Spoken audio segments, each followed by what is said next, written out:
Hello everyone, this is the Inside Web3 podcast show with Pigman.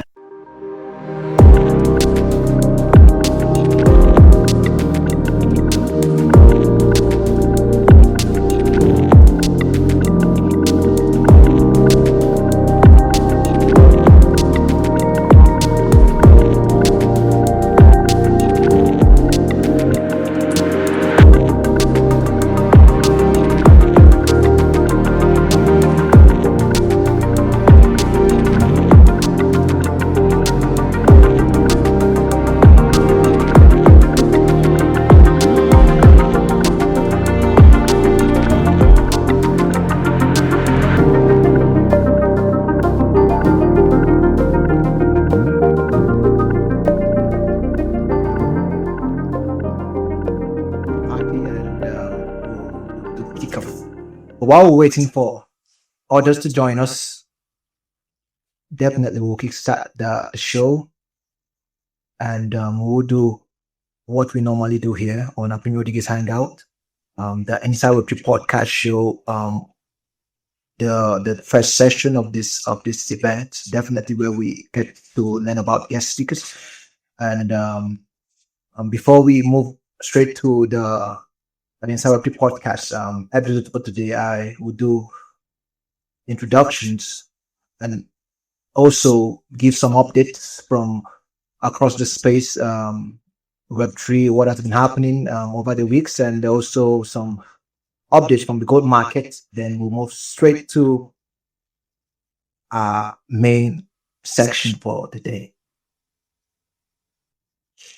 Yeah, I've got some update on Bitcoin and stablecoins. Yes, regulatory highlights, and many things have been happening. Please, are you on the show? And we've seen a lot of progress lately this month of June. And number one on my list is the U.S. Senate passes Genius Act for stablecoins, and which is one of the trends going on lately.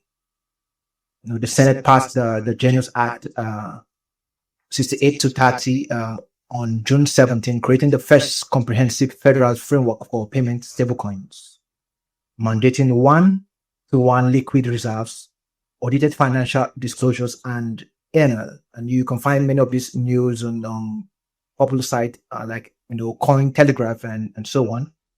And also, still on stablecoins, we're seeing Circle stock surge 7% possible, reflecting increased investors' confidence. You can also find this online with Circle, going live, on exchanges. Yes. Yeah. Moving forward, we're also seeing some news from the BSI, or the BIS. BIS warns of stablecoins threat to monetary sovereignty. And the BIS is the Bank of International Settlement, issuing a stern warning on June 24th, this week, urging a tokenized unified ledger of central bank reserve, commercial deposits, and government funds to cook risks tied to stablecoins and preserve monetary integrity. Well, I'm not surprised by what the BIS is saying. The government always wants control and maintain their sovereignty. And also, we're seeing JP Morgan files GPMD trademark. Yeah. JP Morgan also is trying to explore stablecoins, amid the Genius momentum. JP Morgan files for a JPMB on base layer 2, signaling its entrance into stablecoin deposit token space, potentially backed by FDIC issued deposit and compliance with upcoming US framework. So a lot is going on in the stablecoins, lately. This month it's all about stablecoins more. And yeah, so many things happening with the insight. You've got regulations reaching key inflection points and potentially fast tracking, international trust and integration, stablecoin regulations, and global authorities like BIS are racing to modernize monetary frameworks to accommodate digital money safely. and even private banks, making certain moves. Moving forward, I've got just some two or three on the gold markets, because on our Apraemio Diggers Hangout we can give out some updates regarding the gold industry, some specific new developments. And still we're seeing global gold ETF outflows in May. A lot is happening within the North American market and also in Asia, and also Europe, when it comes to gold ETFs. We're also seeing gold spots, prices surge on market uncertainty, especially with what happening with the wars and all the stuff we've seen the past few days. BCC gold, being this stage against economic uncertainty, with a lot of things happening. Yes, so that will be all for the updates I've got. Just wanted to make it quick and very fast because of the guests and everyone, the discussion we'll be having on this show. If you really want to learn more on some updates, I recommend sources like Cointelegraph, and you've got CoinDesk, you've got from the gold market, you've got What Would Cancel, you've got gold.org. These are reliable sources I can recommend, and for you guys to check out some updates center on gold, and also on cryptocurrencies and all this stuff. So yeah, thank you so much. So moving on, I'm going to start by saying welcome everyone to this show, the Inside Report Fast Show, featured on Apraemio. I am your host, Hickman, and well, we've done a lot of socials on this particular event, having incredible guests in our midst. I personally will start by acknowledging the presence of the Jade City CEO. Happy to have you. Happy to have you, sir. We had something similar to this last year, and I'm very happy we could do some collaboration. I also see JC Storm, a core member of the Jade City project, really doing amazing things, and they are also revolutionizing traditional mining with Web3 innovation, democratizing access to a multi-billion jade market in Central Asia. So it's really a privilege to have you in our midst again, to have the Jadites also in our midst, and I'm big fans, and I love your hard work, sir, and it's really happy to see you come on board here on this show. And it's just, I'm just trying to give a little introduction of guests. Still waiting for my last guest. I'm yet to see him. The CEO of Beachin Academy, Beachin Africa, I mean to say. And also we also have the CMO of Iowa.io, Reward Asset .io, RWA.io, whichever. But Mr. Sebastiaan is here also. He's also going to give us some powerful insight. Mr. Sebastiaan and his team have been doing amazing things on here. I mean, the real asset sector, building, of course, I like to put it this way, building the next big hub. It very big, indeed a very big hub. And these are the minds, as noted earlier, shaping the future of Web3. Real asset tokenization, which is, of course, the future of on-chain assets. And you've got RWA .io leading this charge. I'm a big fan and a big believer of what you guys are doing in RWA.io. I love the passion, I love the innovation, and I really cannot wait to see how projects like this, founders and developers, Jade City, Io.io, Beachin Africa can even collaborate or even brainstorm and relate, even outside this show, because that is why we bring minds like this. Because when we bring minds like this in a particular room, you tend to do things that are very, very, very, very important, and like minds, whatever. So yes, I guess we're having a very good time here, and I would start with.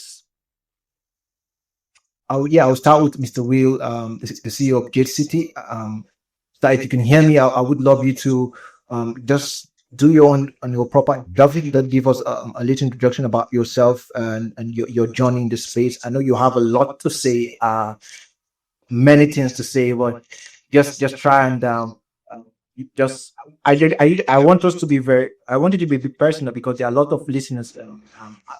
Even yes.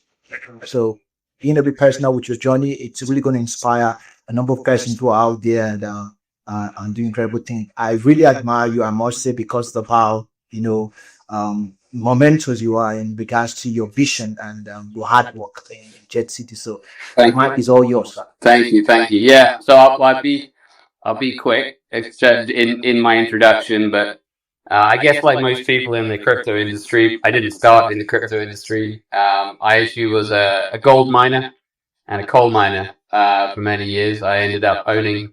I built 6 mines in my life. I ended up owning 3 of them, and I spent my time mining in Central Asia, mainly in Tajikistan. And about 10 years ago, I actually sold all my mines and got away from mining and started to get interested in education and ultimately ended up in blockchain education. And the way the world is, your life can sometimes run in a circle. I was teaching a blockchain seminar, and one of the people in the audience heard me talking about mining, and they said, "Oh, do you know about mining?" I said, "Yeah, I do. I used to work in that." And then they came to me with a mining opportunity, and then 3 years ago got back into mining again. This time mining jade, hence Jade City. So yeah, Jade. That's it really. I'm now combining the thing that I know most about, which is how to get stuff out of the ground and how to sell it, with Web3, which is one of my newer passions, and really that's been my journey: mining Web3, mining with Web3. Yeah, thank you so much for that intro. Let's hear from Mr. Sebastiaan. The mic is yours. Yeah. Yeah, awesome. Thank you, Chinonso, for that kind introduction earlier, and also for people chiming in and giving us their time. Will, pretty good story. The gold mining. I have a way different background. I've been a marketer all my life for different things, and essentially roll into the crypto industry about 5 years ago. Well, firstly, actually in blockchain, way more on that infrastructure side, and now recently with RWA on the more crypto transactional side. But yeah, I'm somewhat older. I'm 47. They say that the average founder of startups is 42. So I guess with experience and comes also a bit of resistance against volatility, I must say. So I love this space because it's so crazy and new, and especially what we're talking about now, RWA, gold tokenization, Jade tokenization, or Jade mine tokenization. Sorry, it's we're so early and we're so groundbreaking, I think, and also the people that are here listening, sometimes we have to realize how groundbreaking this is, and that we're changing things for the better, and like you said, Chinonso, especially for countries in Africa, people in Africa, where this can be truly groundbreaking. And yeah, looking forward to this conversation. If it makes you feel any better, I'm 44, so I'm nearly as old as you. Okay. Awesome. Well, I thought it was interesting to, for the listeners as well, because sometimes we think, people are all young and going, but it's from all walks of life. And like you said, like Tajikistan mining, I come from the Caribbean marketing, it's so different, and this space is truly global. So it's pretty amazing, to be honest. Yeah. Well, it is. Particularly, you can literally work with a global team, and everybody's just working from their own place, and it's amazing. It's like no other industry. I think what can make it complicated, though, in the real world side of things, is the real world moves at one speed, and the crypto world moves at another speed. And when you have a crypto project in the real world, it's complicated to get the real world bit and the crypto bit to move at the same speed. It was actually one of my notes for today, like in projects like us, like finding the right cadence. to to experiment, to launch, to bring people in, to advertise. When are you putting in all your money to get out there? Even though it means sometimes that there are just no users or buyers yet. A cadence for now where people are so focused on Bitcoin and high yields and the 10x and the 100 and the 1000x. Will they invest already in real world assets? So it's really finding this. It's a constant, not struggle, but the assessment of what you're doing. Okay, sorry, guys. I was having some network issues, but I'm back, and sometimes X and this whole things with Twitter space. But yeah, thank you guys for the introductions, loud, and said every other thing that is happening here on the space, and why I will move straight to my questions, starting with Mr. Will, who has said a number of things when in regards to him being on the mining side and also on Web3 and all this stuff. So this question is normally one of the first questions we do ask here on the SR2 podcast show. Is to get an insight, what your own perspective on Web3 as a whole, the Web3 innovation. What's your perspective? Yes. Is that for me? Yes. Yes. You definitely want to give us your opinion. Then, but I think it depends who you are. I could just say it's green coins and shit coins. But no, I mean so much more than that. But that is the way that most people find out about it, or a lot of people find out about it. I think, look, fundamentally, what is Web3? I mean, at the end of the day, the difference between Web2 and Web3 is that on Web3, you can transfer value peer to peer, and you can store it on the internet. The internet before Web3 didn't have a currency, and the internet after Web3 does have a currency. It's something that, in a lot of cases, removes the middleman, removes the big fees, and democratizes access. That's when it's in the right hands. I think in the wrong hands, with a central bank digital currency, it could be pure tyranny. So it's a bit like nuclear power, right? You can make a bomb, or you can make lots of electricity, depending on how it's used.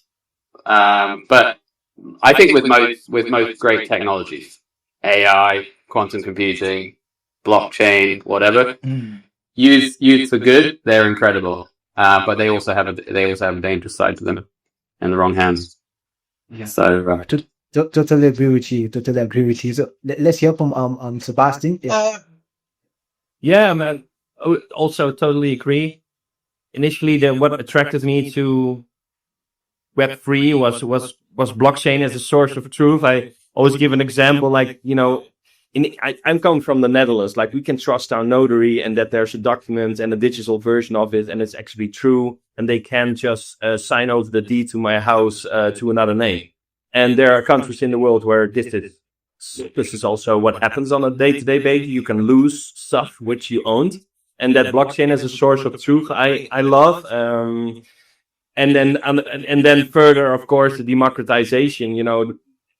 As I go through life, I tend every day to dislike banks and centralized things a lot more, because they, but what can you do, right? If you have cash, you're gonna put it in a sock under your bed, or you have the gold around your neck and walk around with it. And I think that's just not the way to go. And now there's an alternative, and of course there's a lot of crazy coins and scams and everything, but that's true for every business where there's money to be made. You can go into real estate or whatever, and probably also in the gold mining and jade mining, there are crazy stories. Like, wherever there's money to be made, there are people taking advantage, and it is the business we are in, because crypto is all about transactions. But we'll get there. We're so early. absolutely, it is. We are super early, and we're all pioneers, right? We're all trying to work it out. Everybody here in this call is a pioneer. Otherwise, we wouldn't be here. Exactly. So, Will, I'm going to ask you the question, the third one. So, it's basically about your project. What are you doing exactly? How did you get into it? So share some details about Jade City and Jade Vault. I'm not sure. I see both of them pop up. So what are you doing exactly? Yeah. So Jade City is the blockchain arm of the business. Fundamentally, what it is I was 3 years ago after hearing from this person during a seminar I was teaching about this mine, and having no intention whatsoever to go back into that industry. It turned out also by total freak chance that the owner of the mine was somebody I used to work with. So it was a small world. And I went to see that guy called Kevin and made a deal with him because they needed funding for the mine to purchase 25 million kilograms of jade at a massive discount, basically at $1 a kilo. And we're talking about stuff that's gemstones, right?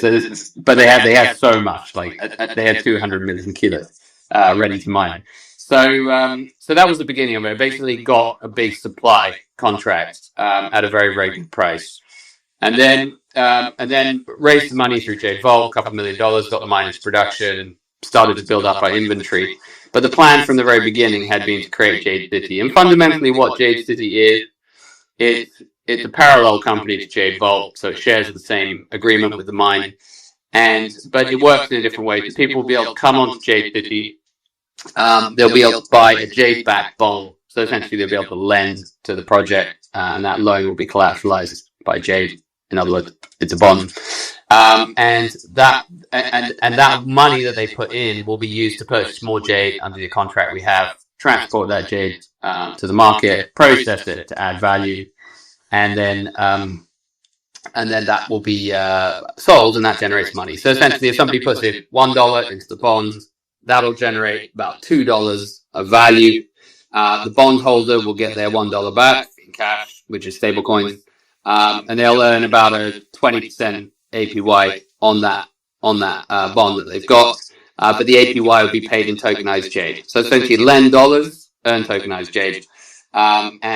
And then the rest of the money, the remaining 80 cents, is used to pay for costs, and the profit will go into a buy and burn mechanism for the Jade City token. So that's what puts the buy pressure on the Jade City token. So the Jade City token is really designed in such a way that it's obviously not a security token, it's not an equity, but all of the profit that's generated by the project goes into a buy and burn mechanism for that token. So there are no equity holders. It's not like a lot of projects we have equity holders and token holders, and the equity holders keep all the money and the token holders don't.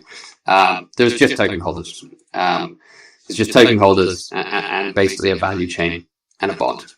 And that's it. I mean, there's more to it than that. Once you earn your tokenized Jade, then you can cash that out, or you can essentially play a lucky dip with it to try, because Jade comes in different qualities. It can be $5 a kilo or $5 million a kilo. So you can roll the dice and see if you get a better piece of Jade, and there's all kinds of fun to be had. So gamified RWA, I guess, to sum it up, with a real asset in partnership with the biggest Jade mine in the world. And your JCT token, your pre-launch, so Yeah, by the token, yes. And what stage are you in, and what are the last hurdles? Yeah, we're pre-launch at the moment. So we've done a private round.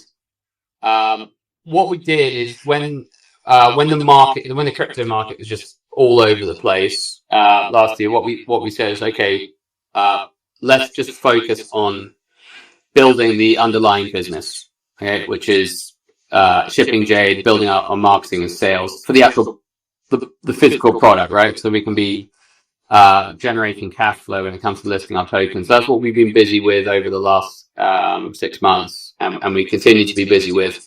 But then we will plan to launch our token in Q4 this year. Hopefully the market's looking a bit better. And also when we've actually got cash starting to be generated.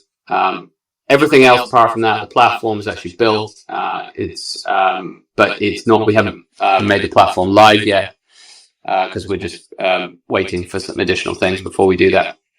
But yeah, and then a token sale. But we haven't actively been raising for the token for several months now, because we're just waiting basically for the market to come into a better situation, and also try to be a bit more advanced.